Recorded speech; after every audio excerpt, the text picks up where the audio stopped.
Hello दोस्तों, आज हम सीखने वाले हैं फाइनेंशियल फंक्शंस इन एक्सेल कि आप किस तरीके से फाइनेंशियल फंक्शंस को एक्सेल में यूज़ कर सकते हैं। अगर आप किसी भी फाइनेंस कंपनी या किसी भी फाइनेंस प्रोसीजर में काम करते हैं किसी भी तरह के, तो वहाँ पर आप फाइनेंस के फंक्शंस को यूज़ करके उन फाइनेंशियल कैलकुलेशंस को ईज़िली कैलकुलेट कर सकते हैं और वहाँ पर फार्मूला एंड फंक्शंस अप्लाई कर सकते हैं।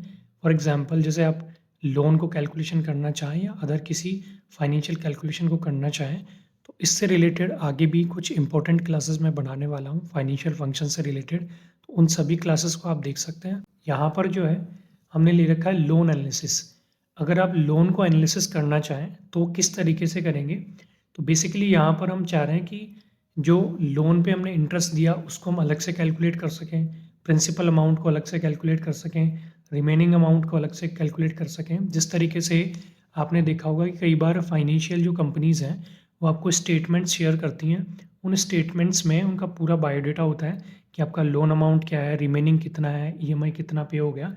बट अभी हम एक कॉमन प्रोसेस के थ्रू समझ रहे हैं। हर एक कंपनी का अपना-अपना क्राइटेरिया होता है, लेकिन फंक्शन कुछ इसी तरीके से वर्क करते हैं। तो बेसिकली जो कंसेप्ट है वो हम यहाँ पर फाइनेंशियल फंक्शंस को लगाने का सीखेंगे। तो यहाँ पर मेजरली अपने पास एक फंक्शन हम पढ़ चुके हैं पीएमटी का, उसके बाद आईपीएमटी एंड पीपीएमटी, 2 फंक्शंस और हम रहेंगे हमारे पास। आईपीएमटी होता है आपका interest on per month instalment, PMT होता है आपका principal on per month instalment. यहाँ पर सबसे पहले वही सेम हमने यहाँ से लिया हुआ है ईएमआई कैलकुलेशन। 5 लाख रुपीज़ के लिए हम लेना चाह रहे हैं, रेट हमारे पास है और हमारे पास मंथ्स यानी कि ड्यूरेशन दिया हुआ है। सबसे पहले हम कैलकुलेट करेंगे ईएमआई, तो इसके लिए हम लगाएंगे पीएमटी, टैब हम करेंगे। सबसे पहले हमारे पास दिया हुआ है रेट, तो मैं इसको थोड़ा यहाँ से ज़ूम कर देता हूँ ताकि आप इजीली इसको समझ सकें। सबसे पहले हम करेंगे इक्वल पीएमटी, टैब हम करेंगे, रेट हमारे पास है, तो रेट जो है वो है 8% डिवाइड बाई 12 है क्योंकि हम मंथली कैलकुलेशन करना चाह रहे हैं, comma. NPR number of period आपका 24 मंथ्स, कोमा किया, प्रिंसिपल वैल्यू आपका 5 लाख रुपीज़। अगर यहाँ भी आप डाउन पेमेंट को इंक्लूड करते तो माइनस डीपी हम कर सकते थे। एंटर करेंगे तो आपका ईएमआई होगा 22,000। अब इसी लोन को हम ये देखना चाह रहे हैं कि ओवरऑल पूरे लोन पे हमने कितना इंटरेस्ट पे किया, प्रिंसिपल हमारा सही कैलकुलेट हुआ है नहीं हुआ, रिमेनिंग कितना रहा, अगर हम बीच में फोरक्लोज करना चाहें या लोन को बंद करना चाहें तो वो सारी कैलकुलेशन एक शीट मैंने यहाँ ऑलरेडी बना रखी है। जैसे 24 मंथ्स के लिए हमने शीट बनाई हुई है कुछ इस तरीके से, तो यहाँ पर 24 मंथ्स मैंने लिया हुआ है। आप चाहें अगर इसी तरीके से सीरीज़ लिखना तो आप लिख सकते हैं। फॉर एग्जांपल जैसे मैं चाह रहा हूँ कि मेरे को ये सीरीज़ लिखना है 24 मंथ्स का, तो अगर आपको ये लिखना थोड़ा हार्ड लगता हो तो यहाँ पर हमारे पास एक फंक्शन है जो कि मैं डिटेल में आपकी जो सीरीज फंक्शंस होंगे उनमें आपको डिटेल में समझाऊंगा। फिलहाल आप इसे समझ सकते हैं। यहाँ पर आपके पास फिल ऑप्शन है, फिल ऑप्शन में अगर आप जाएंगे तो आपके पास यहाँ पर एक सीरीज ऑप्शन मिलता है, उसको आप यूज़ करके कोई भी सीरीज, चाहे वो ग्रोथ सीरीज हो चाहे वो लाइनर सीरीज हो, उसको लिख सकते हैं। फॉर एग्जांपल जैसे 24 मंथ्स मैंने किस तरीके से लिखा है वो मैं आपको बता देता हूँ। 1 मैंने किया, इसके बाद आप क्या करेंगे, यहाँ से फिल पे जाएंगे, यहाँ से आप जाएंगे सीरीज पे, और सीरीज पे जाने के बाद आपके पास कुछ इस तरीके से डायलॉग बॉक्स आएगा। यहाँ से हम कॉलम में फंक्शन लिखना चाह रहे हैं लीनियर सीरीज पे, एंड स्टॉप वैल्यू जो है वो हमारा है 24। एंटर हम कर देंगे तो यहाँ पे आप देख सकते हैं अभी कि यहाँ पे 24 मंथ्स तक या 24 सीरियल नंबर तक आपके पास क्या हो गया, एक डेटा पूरा आ गया। इस सीरीज़ को हम आगे क्लासेस के अंदर डिटेल में पढ़ेंगे। फिलहाल आप चाहें तो इस तरीके से यूज़ कर सकते हैं। अभी फिर से हम बैक टू फंक्शन करते हैं। यहाँ पर हमारी मेजर फंक्शन है आईपीएमटी एंड पीपीएमटी। तो अभी मैं चाह रहा हूँ कि पर्टिकुलर हर एक जो ईएमआई थी उसमें मैंने कितना इंटरेस्ट पे किया।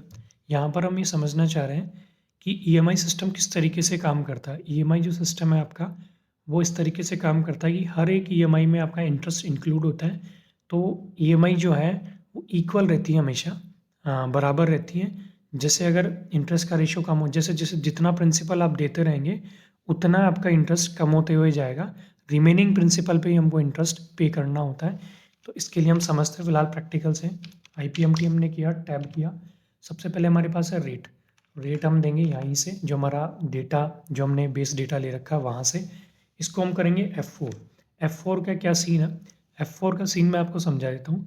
जब भी कोई फंक्शन आप एक्सेल में लगाते हैं और उस फंक्शन को आप एक बार इनपुट करने के बाद ड्रैग करते हैं आगे, तो जिन वैल्यूज़ को आप चेंज नहीं करना चाह रहे हैं या जिन वैल्यू को अनचेंज रखना चाह रहे हैं, उनको हम F4 करके फ्रीज कर सकते हैं। वो एनी फंक्शन, कोई भी फंक्शन हो जिसको आप ड्रैग करें और उनमें से कुछ वैल्यूज़ अगर आप चेंज नहीं करना चाहते हैं तो उनको आप फ्रीज कर सकते हैं।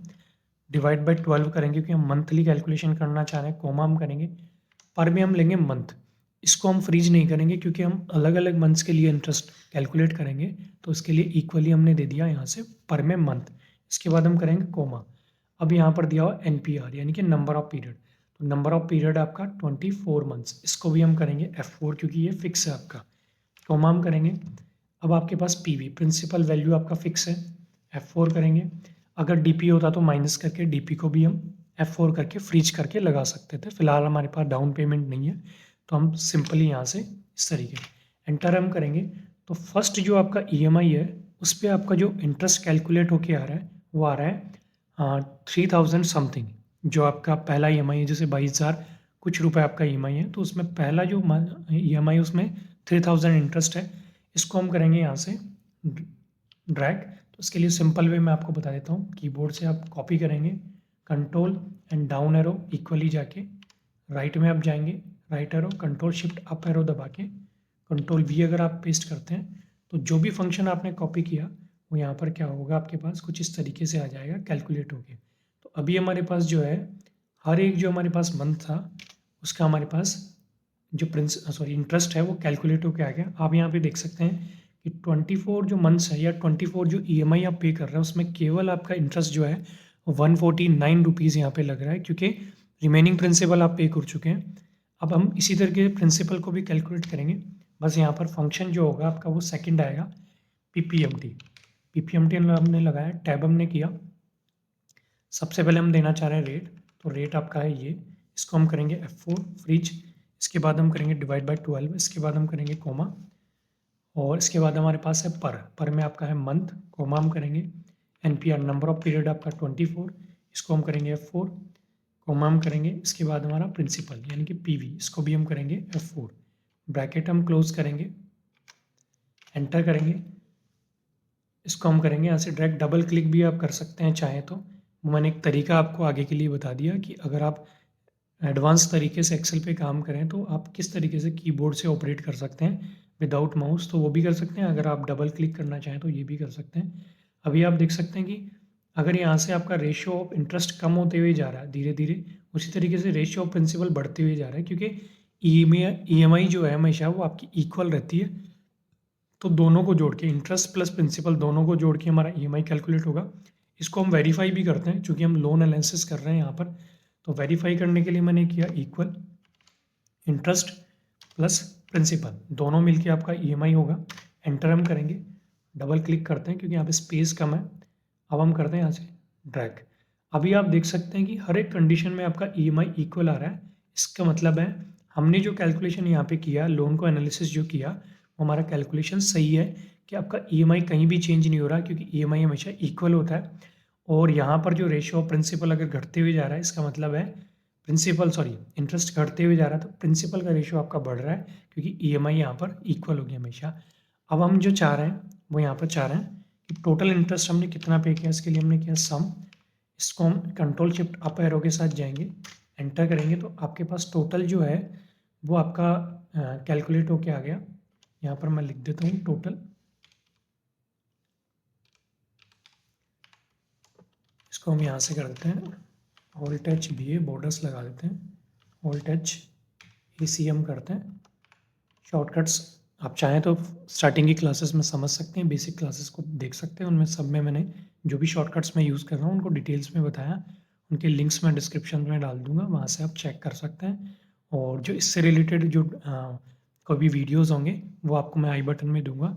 ये शीट अगर आप डाउनलोड करना चाहें तो मैं आपको डिस्क्रिप्शन में इसका लिंक प्रोवाइड करवा दूँगा, वहाँ जाकर आप इस शीट को डाउनलोड कर सकते हैं। अगर ये शीट्स अभी किसी रीज़न से आपके पास अवेलेबल नहीं हो तो कुछ डेटा इशू की वजह से हो सकता है, अदरवाइज़ मैं लिंक डिस्क्रिप्शन में शीट का डाल दूँगा, तो आप प्रैक्टिस भी कर सकते हैं।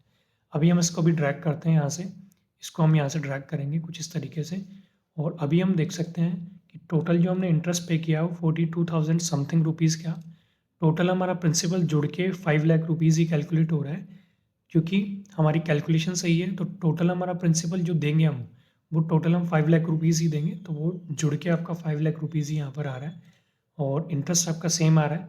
और टोटल जो आपने पैसा दिया इंटरेस्ट के साथ वो 5 लाख रुपीज़ का दिया आपने, 5 लाख रुपीज़ 42,727 ये रुपीज़ आपने पे किए हैं, यानी कि 5,42,727 रुपये आपने टोटल पे किया ब्याज सहित।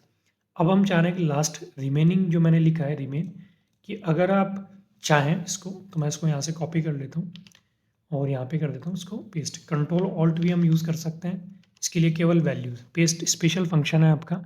तो कंट्रोल ऑल्ट एंड वी अगर आप करते हैं तो पेस्ट स्पेशल का एक डायलॉग बॉक्स आपके पास आ जाएगा। केवल हम वैल्यूज़ पेस्ट करना चाह रहे हैं तो हमने वैल्यू पेस्ट किया। अब मैं चाह रहा हूँ कि जो भी टोटल मेरा लोन है उसमें से मैं फर्स्ट अगर EMI पे कर देता हूँ तो रिमेनिंग मेरे पास क्या बचेगा। यहाँ से हम डबल क्लिक करते हैं। अभी आप देख सकते हैं कि लास्ट में आपका जो लोन है वो यहाँ पर हो जाएगा 0, क्योंकि मैंने ये कैलकुलेट करा है फोरकास्ट यानी कि फोरक्लोज पे, कि अगर आपके पास टोटल आपको ब्याज से इतना पैसा चुकाना है और अगर आप इसमें से हर एक EMI पे करते हुए चलते हैं तो लास्ट में आपका लोन हो जाएगा 0। तो कुछ इस तरीके से जो हमें लोन को एनालिसिस कर सकते हैं यहाँ पर, जिस तरीके से मैंने सिंपल तरीके से किया PMT, IPMT and PPMT functions को यूज़ करके। आई होप कि आपको ये क्लास अच्छा लगा होगा।